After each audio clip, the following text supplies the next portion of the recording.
How's it going, everybody? This is BeatTheBush. Today is going to be a very interesting video because today I'm going to share with you how I got, on average, 20% pay increases on my salary 6 times in a row.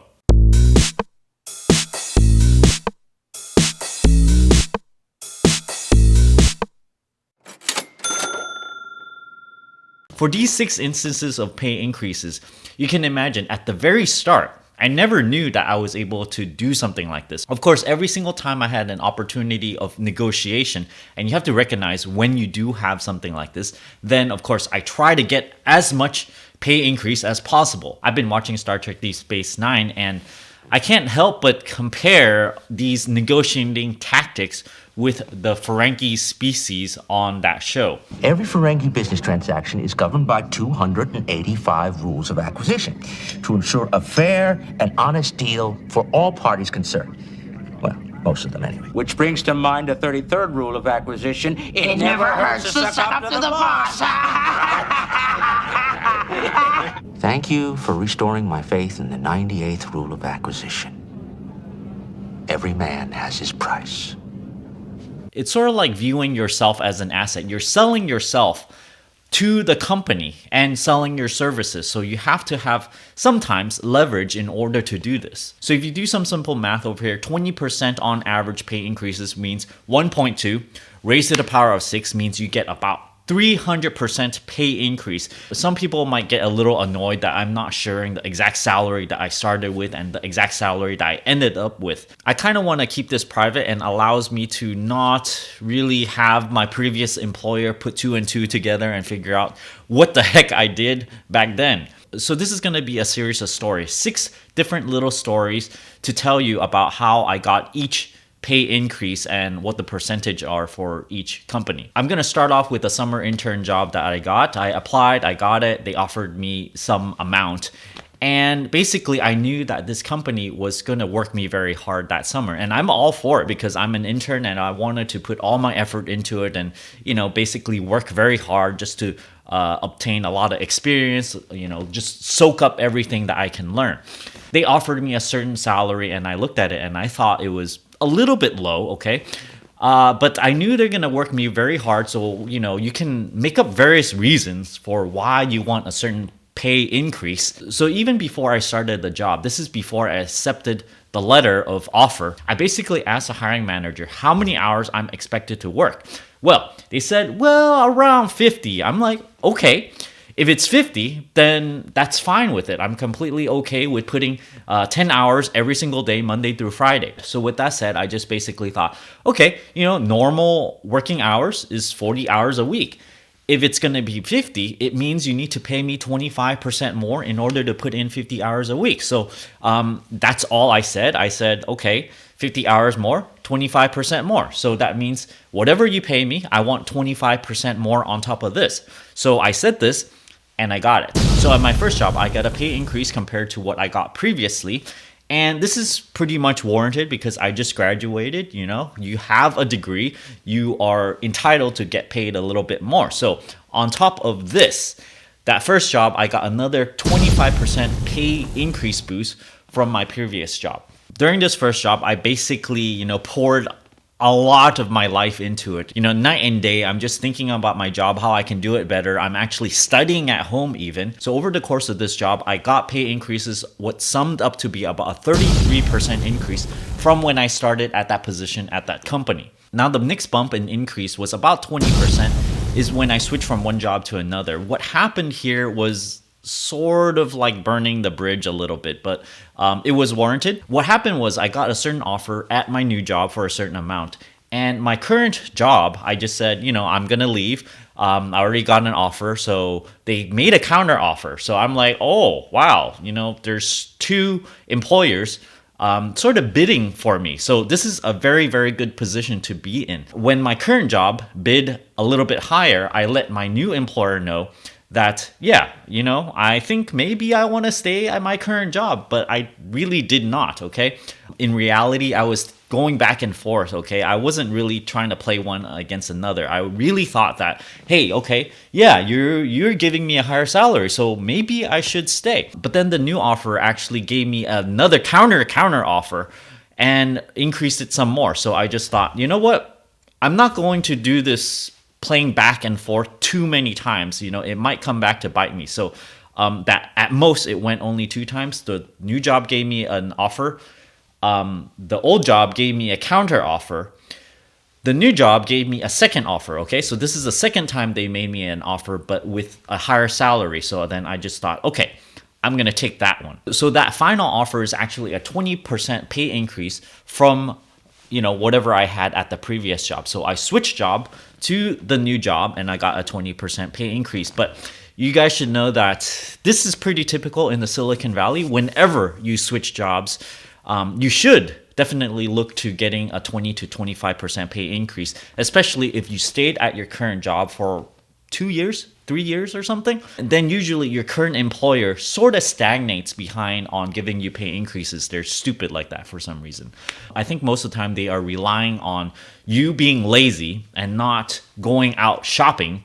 Of course, this is not what I do. I just kind of shop around all the time. Even when I'm not looking for a job, I go around shopping to see, if they're going to give me offers. I even go on interviews and stuff, even if I'm not looking for a job. So, I continually do this all the time. So the next pay increase is about 12%. The circumstances of this is a little less ideal than before because my current position at that job, the company was going through some restructuring and I'm not too sure about the prospects of the new job. And I didn't really want to stay at the new job anyway. So when I got an offer for something that's, anything more than what my previous job was, I was basically ecstatic to take it. So sometimes when you take a new job, you also want to know if you have leverage to do so. Sometimes you might be able to bluff, but sometimes you might be bluffing so much and they call you on this, okay? And they don't give you the job and then you'll be stuck with no job. So the case for me here was to get a job, any job, as long as it pays more, maybe even if it pays less or something. I just want to switch over to something. And as long as I have something, then I can look for a new job later on. And then I would have leverage because if you have a stable job, then you have the leverage behind it to, switch to a new one. And then this kind of shows when you're negotiating. So during my next job switch, I was actually unemployed at the time. My previous job actually laid off everybody in that division. So it wasn't like, I was being lazy or anything. They just did not want that whole division. So everybody got laid off. And so I was out of a job for a while and I was still getting paid. They had some sort of severance package. So then I was enjoying myself, not working for several months. And then I came into a new job where they offered me stock options and stuff. And this was basically about a 25% pay increases when you consider the total compensation package. So these are paid out stock options. So I actually vested these and I actually cashed them in. So you can't say, oh, this is a potential 25%. It's actual 25% that, I converted to cash already. So I definitely got this 25% increase from the previous job to, the last one that I had. So there you have it. A lot of different tactics in some way, shape, or form, negotiating tactics. And I just kind of come up with these things on the fly as I go. The first one being the tactic where they're asking something from me, okay? And I need to look at what they're asking from me that is over and beyond what is normal. So then I took that as a negotiating chip. I go, okay, you want me to work from 40 hours to 50 hours, okay? So that is the negotiating chip. And then I go, okay, based on this percentage of increase, you should pay me this much more, rather than saying, okay, this is a job, okay, you should pay me this much more.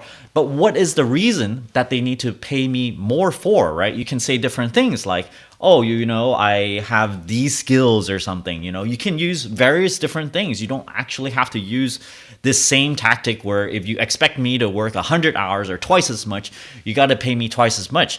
You can just think of different tactics like these, things that are negotiating chips. You need to identify them and use them. The second one I'm pretty proud of is when I switched jobs, I got 2 employers to play against each other. In order to do this, you need to show your current employer the offer letter. You have to put it in such a way where you're not completely on board with it, I guess. You don't just go, okay, here's my offer letter. I'm completely going to move. You're never going to change my mind. You just kind of go, okay, look, here it is. And you can't bluff about this either, because if you show this to your employer, sometimes they might get mad and just fire you and then go, okay, go do that other job. So sometimes you have to know that they value you a lot and that they need you. If they absolutely need you, then they might offer to give you more money, more salary, or whatever reason.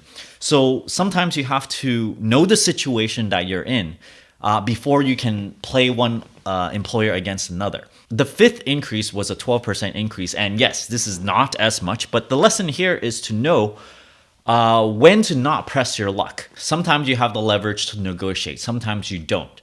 Sometimes you can bluff your way through. And sometimes it's too risky to bluff your way through. Otherwise, I would be out of a job. So that in that case, I chose not to bluff. I chose to just go with whatever they offered. Sometimes people say, hey, you should never do that. But I chose to go with a safe route and just take the job, take it as it is. And it turned out to be a pretty good idea because I did get a severance pay. I didn't even have to work for several months and still got paid in full. The lesson to learn from the last one that I talked about, where I got a 25% pay increase, is to reach for a job that you want. You need to identify the job that you want and expect a certain salary. There are moonshots. Sometimes there are moonshots and sometimes you might get it. And I feel like this position was a little bit higher and I expected a certain salary increase. So I looked at the previous salary and I go, okay, the next salary increase would be this amount, okay? I want a certain amount of pay increase. And basically I just applied to a lot of jobs with this expectation in mind. And I go, okay, I want this amount of salary increase, even though I had, no job at the time. I just go, I want this much. I'm going to apply to various jobs until I get it. And so I happened to get this job, got my 25% pay increase, and the logistics of how to obtain all these jobs that I got, I will share in my next video. Thanks for watching, everybody. Don't forget to give me a like on this video. Comment down below. Let me know if you had such luck in getting salary increases, or share some of your stories with me. I would like to listen. If I gave you some good ideas on how to increase your salary, don't forget to help support this channel through my Audible link down in the video description below, where you can get a free audiobook. And if you don't like this audiobook or the subscription service, you can cancel it before the subscription expires, and you can still keep this audiobook for free. So this whole thing, you can get a free audiobook out of it and you don't have to pay anything. And as always, don't forget to push that subscribe button and ring that bell icon. Thanks for watching.